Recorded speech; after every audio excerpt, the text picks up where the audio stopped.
안녕하십니까. 집중진단 강원입니다. 최근 지자체와 강원도에서 사활을 걸고 기업 유치를 위해서 많은 노력을 기울이고 있지요. 그런데 최근 국정감사 기간 동안 충격적인 사실이 하나 알려졌는데요. 지자체의 여러 노력이 무색하게도 지난 3년간 강원도에서 수도권으로 이전한 기업이 무려 440개에 이르는 것으로 나타났습니다. 더군다나 이것이 증가 추세에 있기 때문에 더욱더 큰 문제라고 할 수 있겠는데요. 다양한 지역의 지원 혜택에도 불구하고 왜 이런 현상이 발생하는 걸까요? 자, 집중진단 강원. 오늘은 이와 관련해서 세 분과 함께 이야기 나눠보도록 하겠습니다. 먼저 김한근 강릉원주대 자치행정학과 교수와 인사 나눠보겠습니다. 어서 오십시오. 네, 안녕하십니까. 3년 동안 440개 기업이 수도권으로 역이전했다. 결코 적은 숫자로 느껴지지 않는데요. 네, 그렇습니다. 단도직입적으로 좀 여쭈면 원인이 뭐라고 보십니까? 우선은 그 결론부터 말씀을 드리면 사람 구하기가 어려운 데 있는 것 같습니다. 기업은 적은 비용으로 양질의 인력을 구하고 있고요. 또 구직자의 입장에서 보면 보다 나은 급여를 주는 그런 직장을 찾는데 지방기업의 경우에는 이 두 개의 접점이 서로 맞지 않는 데 가장 큰 원인이 있다고 생각이 듭니다. 기업이 그 신규 투자라든가 그다음에 기업을 이전하는 그런 의사결정을 하는 데 있어서는 기업은 이윤 추구를 하는 그런 집단이기 때문에 경제 논리가 우선은 지배를 하겠습니다.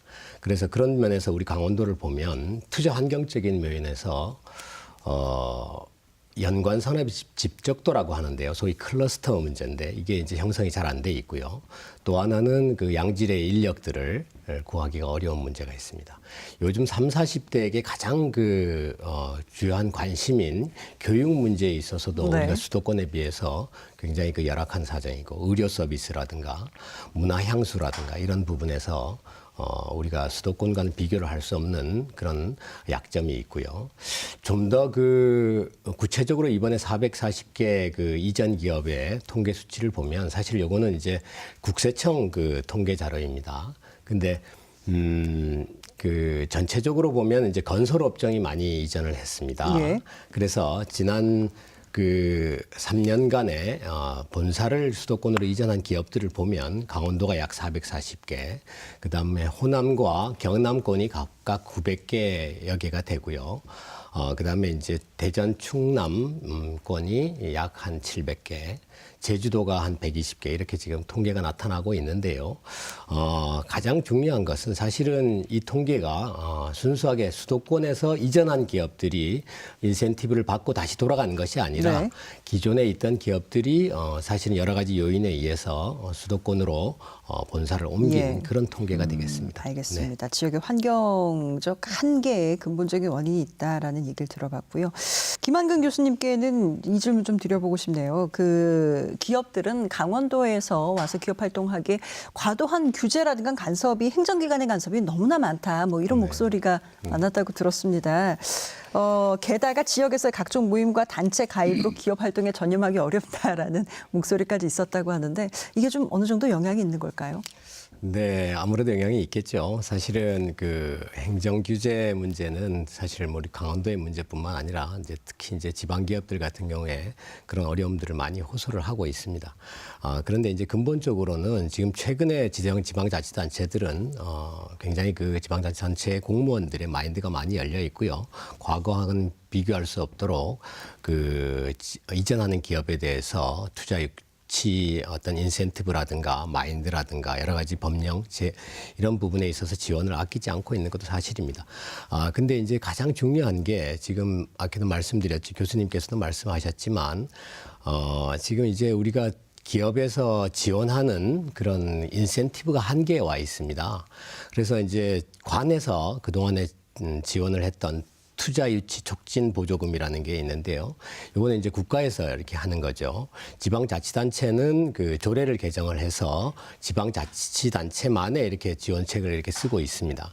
근데 지금 투자 유치 촉진 보조금은 이미 10년 정도 지나서 더 이상의 어떤 유인가가 없습니다. 그래서 수도권 기업을 다시 강원도로 오는 데 있어서 조금 한계를 보이고 있고, 그러면 이제 지방자치단체가 스스로 조례를 개정을 해서 지원책을 강화를 해야 되는데, 우리 강원도의 경우에서 제가 좀 자료를 살펴봤더니 다른 시도에 비해서 나쁘지가 않아요. 최근에 이제 금년 7월 달에 조례를 개정을 해서 대기업에 타 시도에 있는 대기업이 강원도로 이전할 경우에는 100억에서 300억으로 더 늘렸고요. 그 외에도 사실은 간접 보조금이라 그래서 물류 지원 보조금이라든가 또는 이제 교육 훈련 보조금 아까도 말씀드렸지만 제가 그 지금 미스매칭 문제가 제일 그 관건이 아니겠습니까? 그래서 교육 훈련 보조금을 더 확대를 했는데 신설을 했는데 문제는 그런 효과들이 사실은 다른 시도에도 지원을 하고 있고요. 국가의 어떤 지원은 다른 타 시도하고 다 동일합니다. 네. 그러다 보니까 우리 강원도만 가지고 있는 강점들을 우리 공무원들이 스스로 좀 더 강하게 부각도 해야 되고 홍보도 할 필요가 있다고 생각이 됩니다. 네. 보다 좀 특성화해야 된다는 네, 말씀이시고요. 그렇습니다. 수도권으로 이전한다는 거 뭐 강원도에서 기업 활동하기 어렵다라는 단적인 얘기가 되겠죠. 뭐 각 지역마다 안고 있는 고민이 다 있겠습니다만 그런데 문제는 강원도 내에서도 영서, 영동 지역 간에 또 편차가 크다는 데도 있습니다. 영동 지역에서 기업 유치가 영서 지역보다 훨씬 어렵기 때문에 지자체에선 어려움이 더하다 뭐 이런 얘기가 있는데요. 김한균 교수님. 이게 뭐 좀 사정이 많이 다르죠. 어떻게 네, 보십니까? 그렇습니다. 영서 지역에 비해서 영동 지역이 투자 여건이라든가 기업 유치 환경이 굉장히 열악한 것은 사실입니다. 지금 투자 촉진지구로는 영동 지역에 강릉의 일반 과학 산업단지가 있고요. 고성의 해양 심층수 단지가 있습니다. 그래서 여기에는 우리 도에서 기존 비율보다도 한 5% 정도의 추가적인 인센티브를 주고는 있지만 여전히 물류 환경 면에서 굉장히 취약하고요. 교통이라든가 인구라든가 그래서 여러 가지 기업 유치에 어려운 제약점이 있습니다. 그래서 자체 일단 시장 규모가 작고요. 또 하나는 교육 여건이라든가 또 물류라든가 말씀드린 그런 부분이 굉장히 영서에 비해서 특히 산업 집약도라 그랬죠. 이제 클러스터 부분이 영동 지방이 영서에 비해서 굉장히 취약을 하기 때문에 지금 수도권 기업이 이전하는 것도 대체로 보면 춘천, 원주, 홍천, 횡성 이 지역에 집중되고 있고 영동권으로는 넘어오지 않고 있습니다.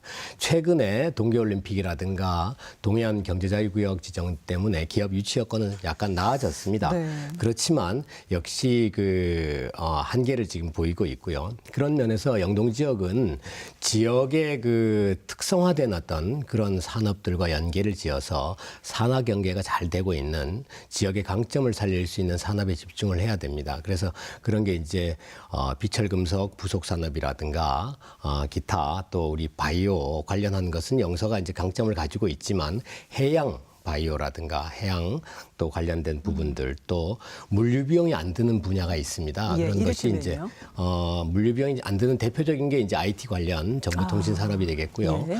또 하나는 저는 이것은 이제 아직까지는 강원도가 이제 역점을 두고 있지는 않는데 네네. 뷰티 산업이 있습니다. 뷰티 산업이라는 게 이제 헤어 미용 관련된 산업인데요. 우리가 이제 영국의 비달사순 아카데미 같은 경우를 보면 약 2천억 원 연간 그런 부가가치를 올리고 있고요. 그 외에도 태국의 왓포 메디컬 마사지 센터라든가 그 외에도 미국의 메디컬 스파 살론 같은 경우 이런 데는 엄청난 수익을 창조하고 있거든요. 그래서 일단은 고부가가치 미래지향적 산업들을 영동권은 특화를 시켜서 집중적으로 육성할 필요가 있다. 저는 이렇게 생각하는데 그런 것은 최근에 우리 한류의 영향을 받아서 K-뷰티에 대한 집중도가 굉장히 관심도가 중국이나 동남아에 굉장히 높습니다. 제가 이제 중국 대사관에 근무할 때 그것은 실제적으로 체험을 많이 했고요. 그래서 중국의 많은 미용을 연구하는 사람들이 강원도로 올 수가 우리가 유치를 할 수만 있다 그러면 이 K-뷰티라는 산업이 관광과 문화 이런 것이 다 복합적으로 연관이 돼서 부가가치를 유발할 수 있는 산업이기 때문에 저는 충분히 타당성이 있다 이렇게 보고 있습니다. 네. 강원도의 환경적 한계에 부딪혀서 여러 가지 악순환이 반복됐는데 물류 비용이 들지 않는 쪽으로 고부가가치 산업으로 특화해야 된다라는 말씀을 해주셨고요. 뭐 이상적인 얘기인데 이게 참 환경이 여러 가지로 어렵습니다. 대학생들에게 눈높이를 낮춰서 그 무조건 중소기업으로만 가라고 할 수 없는 것이 대기업하고의 뭐 연봉이나 복지 차이가 엄청나더라고요. 강원도에서 좀 대기업 한번 유치해봤으면 이런 얘기 많이 들으셨을 것 같아요. 특히 어르신들 그런 말씀 많이 하시는데 이게 실제로 환경적으로 정말 그렇게 어렵습니까? 아까 이제 영동 지역 열악하다고 하셨는데 결국은 영동 지역에 가려면은 결국은 포스코 문제가 해결이 돼요. 그래서 포스코가 지금 가서 아직도 정상 가동 못 하고 있는데 대한민국에 내놓으라는 포스코도 가서 문 닫고 앉아 있는데 어느 대기업이 가겠습니까? 그래서 사실은 영동권 해결 문제는 첫 단추가 결국은 상징성이 그만큼 있기 때문에 포스코 문제 해결하면 강원도 가서 대기업도 살 수 있구나, 잘할 수 있구나. 네. 뭐 저는 그런 생각이 듭니다. 제가 우리 김 의원님 그 말씀에 첨언을 좀 하면 기본적으로 그 포스코 문제는 잘 해결이 돼야 될 것 같고요. 지금 뭐 말씀하신 대로 패널 유출이라든가 이런 문제가 있어서 지금 현재는 공장을 가동 중단된 상태에 있습니다. 그래서 다른 업종, 다른 부품 테마를 가지고 현재 가동 중단된 것을 반드시 다시 재가동해야지 될 것 같고요. 그래서 새로운 기업을 유치하는 것도 중요하지만 기존에 유치된 기업들이 새로운 그 인센티브라든가 이런 걸 통해서 가동을 하는 게 중요한 것 같고 제주도의 경우가 사실 우리가 좀 강원도가 많이 벤치마킹할 필요가 있는데요. 지금 다음 카카오가 제주도로 본사를 이전을 했습니다. 그래서 대한민국에서 각 시도 중에 유일하게 대기업 본사가 없는 곳은 강원도가 유일합니다. 예.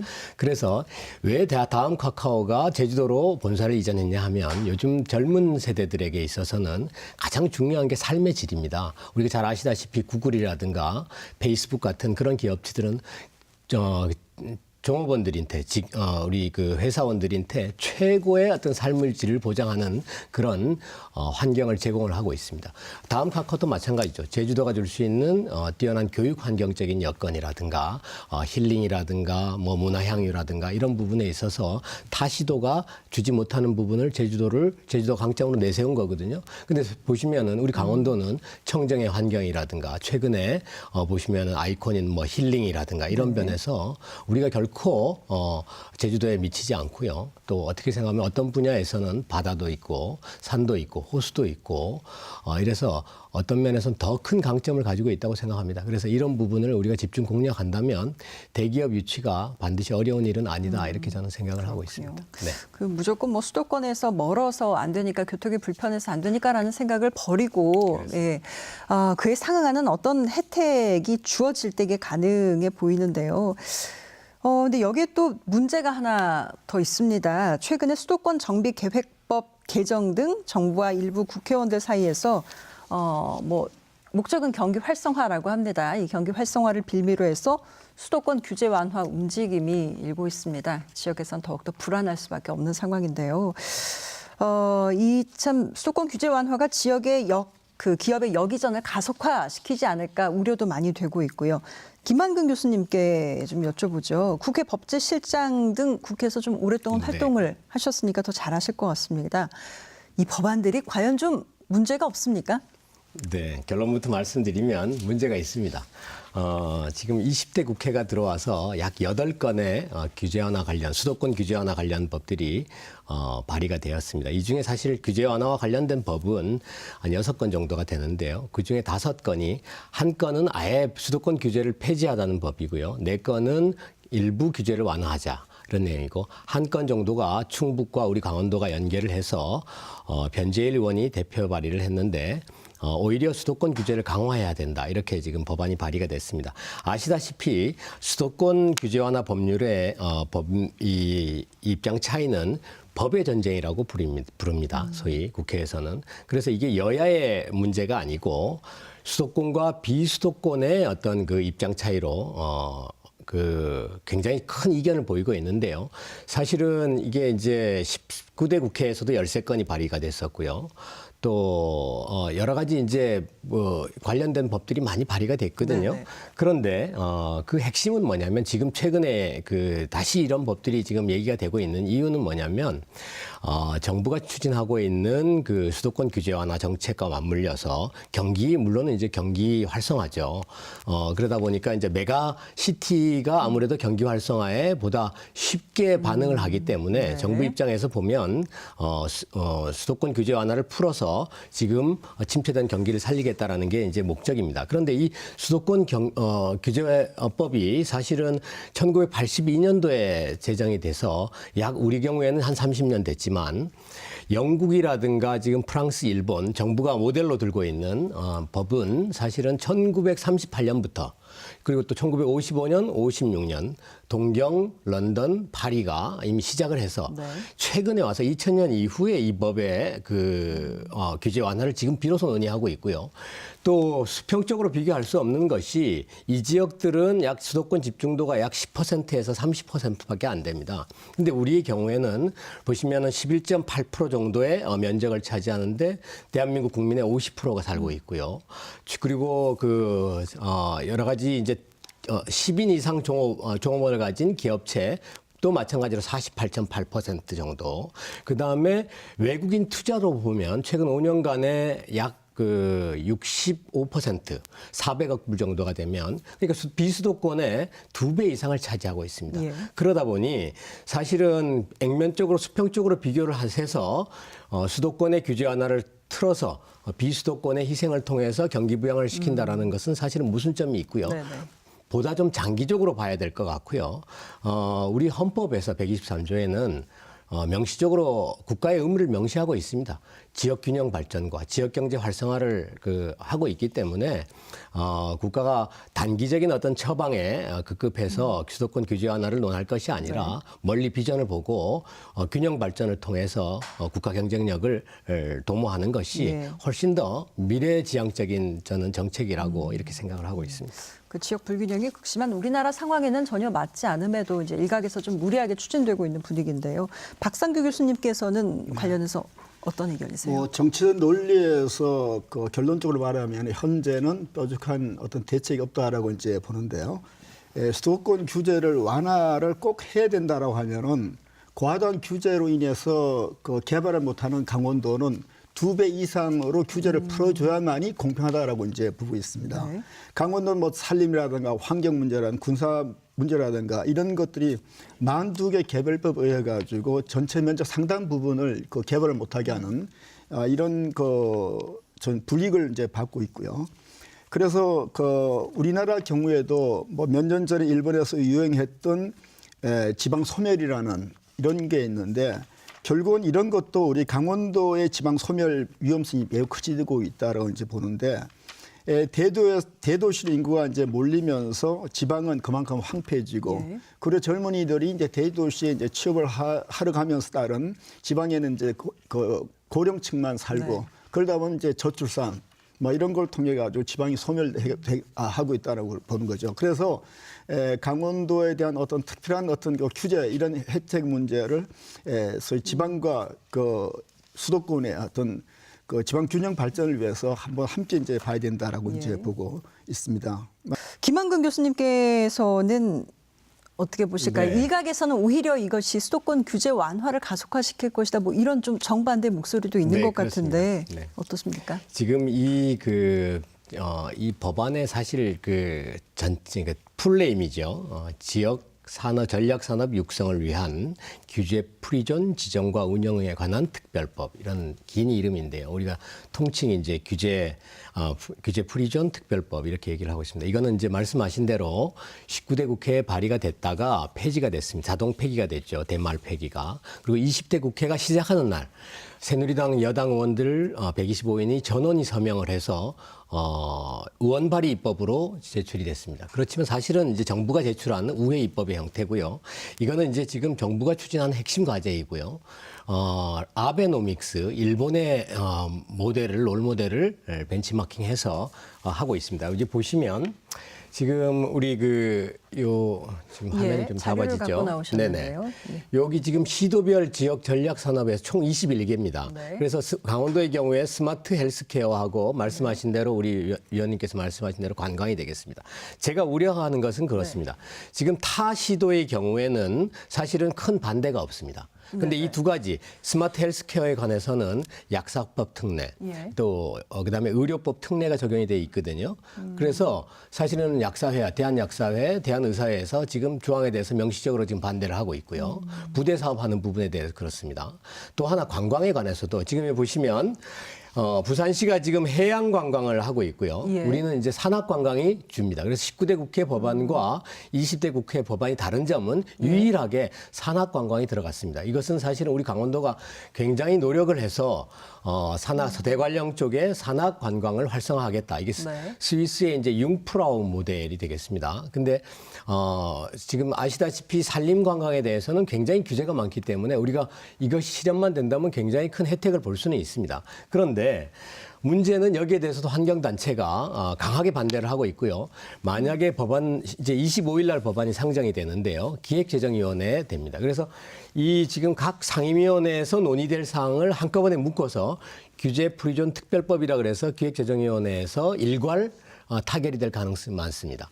그래서 지금 사실은 환경단체가 아시다시피 5색 케이블카도 방침은 정해졌지만 예산이 수반이 안 돼서 지금 시행이 안 되고 있거든요.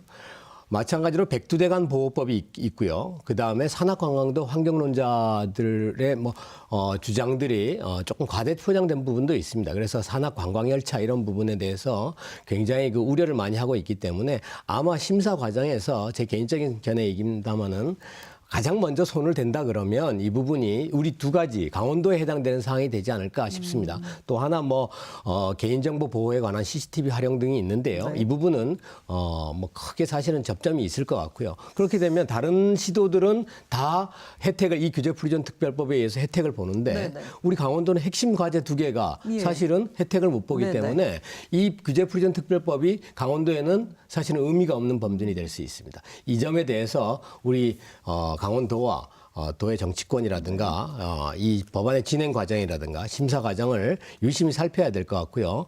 정치적인 역량들을 결집을 할 필요가 있다고 저는 이렇게 생각을 합니다. 강원도에서 성과를 내지 못했다라고 말씀을 드렸는데 그런 이유가 다 따로 있었군요. 박상규 교수님 의견도 같이 들어보죠. 네, 강원도 입장에서는 대기업을 유치하는 것이 굉장히 어렵다라고 이제 보는데, 그래서 중소기업과 대기업과의 연관 관계가 없는 하도급을 주로 중소기업 하는데 관계없는 그런 업종들을 우리 바이오라든가 기존에 있는 그 의료기기 이런 것들을 중심으로 유치하는 것이 단기적으로 이제 보면 좋을 것 같고요. 장기적으로는 미래부가 4차 산업혁명을 선도하는 10대 전략산업 육성위에서 KRCT 전략을 수립해서 추진 중인데요. 그 정부가 발표에 따르면은 이제 소위 10년간 1조 6천억 원을 이제 투자해서 네. 민간과의 어떤 협업 이런 것을 국가 전략 프로젝트를 이제 추진하고 네. 이것을 이제 국가 성장 동력으로 이제 추진해 나갈 계획이라고 이제 발표를 했습니다. 저 생각 같아서는 강원도도 중앙 정부의 산업 정책과 이제 발맞춰서 4차 산업혁명의 주요한 어떤 빅데이터라든가 로보틱스라든가 IoT 이런 산업들을 이제 전략 산업으로 추진하는 것이 효과적인 방향이 아니냐 그렇게 생각하고 있습니다. 알겠습니다. 자, 규제 프리존 그리고 수도권 규제 완화를 좀 묶어서 얘기를 해봤는데요. 요 질문 하나 더 드려보고 싶네요. 김한근 교수님, 네. 이 규제 프리존이나 수도권 규제 완화를 정치 논리로 푸는 것에 대해서는 어떻게 보십니까? 사실은 지금 이 얘기가 나오는 이유는 정치적인 이유가 있습니다. 이 규제 프리존 특별법이 사실은 비수도권에 전체적으로 혜택을 가기 때문에 이 법의 통과가 사실 어려운 부분이 있고요. 그래서 수도권 특히 북동부 지역 이제 경기 북동부가 되겠습니다만은 상대적으로 수도권에서 낙후된 지역을 풀어서 그린벨트라든가 또 공장 총량제 이런 부분들을 다 풀어서 수도권 규제 완화를 하겠다라는 정부의 방침이 패키지로 묶여서 정부가 이것을 사실은 통과시키기 노력을 하고 있는 것은 사실입니다. 그래서 이제 최근에는 이 부분을 이제 사실은 분리하자는 얘기가 좀 나오고 있고요.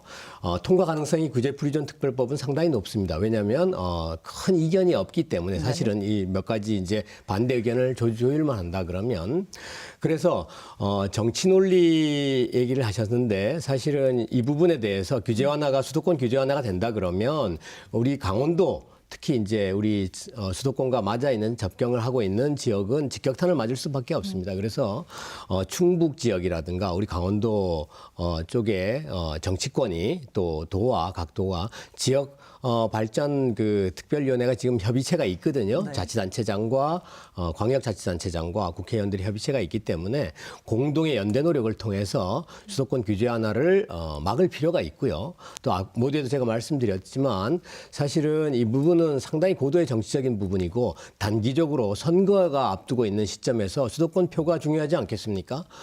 그러면 수도권 숫자도 워낙 국회의원들이 많고요. 그래서 이것들은 사실 빅딜이 이루어질 가능성이 있는데 빅딜보다는 단기적인 어떤 경기 처방이라든가 정치 논리에서 좌우되는 것보다는 국가의 미래를 보고 장기적인 차원에서 국토의 균형 발전 차원에서 접근하는 게 맞다. 저는 그렇게 생각합니다. 가장 이상적인 방법이긴 네네. 합니다. 원세 토론을 하다 보니까 좀 마칠 시간이 다 됐네요. 이게 저희가 모두에서 자세하게 들어가면 참 1시간이 부족할 것이다. 뭐 이런 얘기를 좀 나눠봤었는데요. 정리를 해봐야 될 것 같습니다. 기업 유치 또 수도권 역 이전 대책과 관련해서 뭐 못다한 의견 또 당부하고 싶은 부분 듣도록 하겠습니다. 우리 김인중 연구위원부터 들어볼까요? 네. 이제 규제 프리전 특별법이 통과되더라도 사실은 이제 기업이 투자를 해야 되는 거거든요. 그래서 정말 그 지금까지 법이 통과되면 투자하겠다라고 MOU를 맺던 실질적인 선언을 하신 분들이 계속 투자를 할 수 있도록 우리가 모니터링 계속 해야 되고요. 결국 강원도가 이제 당장 가시적으로도 혜택을 볼 수 있는 게 관광 부분인데 여기서는 정말 관광에서 너무 우리 모두가 정말 환경에 너무 매몰되어서는 곤란하다. 그래서 이 산림하면은 산하면 이퀄 나무예요. 강원도는. 사실은 그건 반대합니다. 저는 개발연대에는 우리가 그거 맞았지만 지금은 강원도에 나무가 없어서 지금 또 나무 심고 그런 시대 아니라고 봐요. 그래서 산에 나무 외에 사실은 꽃과 풀과 나무가 다 어우러지는 그래서 나무보다도 더 많은 지역에서 일정 부분은 여백미를 줘서 거기서 강원도에서는 산으로부터 일자리와 고부가 같이 창출되는 강원도에서는 사실은 산에서 그런 일자리와 고부가 같이 창출되지 않으면 강원도는 희망이 없다고 봅니다. 그래서 산에 대한 나무에 대한 우리 이 도민의 시각이 조금은 바뀌어야 되지 않을까 생각합니다. 알겠습니다. 자, 박상규 교수님. 네, 그 강원 경제를 이제 장기적인 관점에서 좀 전략을 수립해야 된다라고 보는데 저는 뭐 지금 기업 유치 얘기를 많이 했지만은 기업 유치가 먼저가 아니라 기업이 와서 성장 발전할 수 있는 산업 생태계를 먼저 조성하는 것이 이제 더 필요하다라고 이제 보고요. 그래서 산업 생태계를 조성해 가지고 좀 전에 제가 말씀드렸던 4차 산업혁명을 주도하는 그런 업종들을 소위 유치하고 그걸 통해서 소위 강원 경제를 살리는 주역으로 이제 만드는 게 중요할 것 같고요. 그리고 저는 또 창업이 자유롭게 이루어질 수 있는 창업 자유 지역을 조성해 가지고 4차 산업혁명을 주도할 수 있는 그런 기업들이 자유롭게 창업하고 실패하고 이런 과정에서 강원 경제를 새로운 판을 바꾸는 뭐 그런 것이 이제 필요하다 하고요. 이런 것들이 독일의 히든 챔피언 같은 그런 기업들이 이제 강원 경제를 이끌 수 있는 그런 중추적으로 할 수 있는 그런 기업으로 이제 발전했으면 싶습니다. 알겠습니다. 네, 김한근 교수님. 네, 제가 앞서도 교육의 중요성에 대해서 말씀을 드렸지만 제가 국회에서 근무하면서 느꼈던 바를 말씀드리면 수도권 국회의원들은 현장에서 저희들이 그 토론을 통해서 가장 중요한 관심사를 논하는 게 있습니다. 예외 없이 교육 문제를 주제로 다뤘습니다. 그래서 교육 여건 개선이 굉장히 중요하고요. 우리 동계올림픽을 계기로 투자 여건은 좋아졌습니다. 반대로 근데 지가가 상승이 돼서 새로운 기업들을 유치하는데 어려움을 겪을 수도 있습니다. 이 부분을 강원도에서는 좀 유의 깊게 봐야 될 것 같고요. 우리가 제주도를 반면교사로 봐야 된다고 생각합니다. 누구를 위한 투자인지 지금 외국인 범죄도 그렇고요. 지가 상승, 교통 문제 뭐 등등 수많은 문제가 제주도에 지금 발생을 하고 있습니다. 이 부분을 우리 강원도도 미리미리 준비를 해야 될 것 같고요. 그래서 이런 걸 통해서 명품 교육, 명품 의료 서비스 등등을 통해서 명품 산업이 유치될 수 있다. 저는 이렇게 생각을 합니다. 알겠습니다. 지역에서 기업 유치를 잘 하고 또 잘 뿌리 내리도록 하기 위해서는 먼저 충분한 토양이 마련돼야 하고 그에 따른 선별 과제가 적지 않습니다. 모쪼록 지역과 기업과 지역이 함께 상생 발전이라는 측면에서 함께 좀 어려움을 헤쳐나갈 수 있기를 희망하면서 이 시간 마치도록 하겠습니다. 한 시간 동안 함께해 주신 여러분 대단히 감사합니다. 안녕히 계십시오.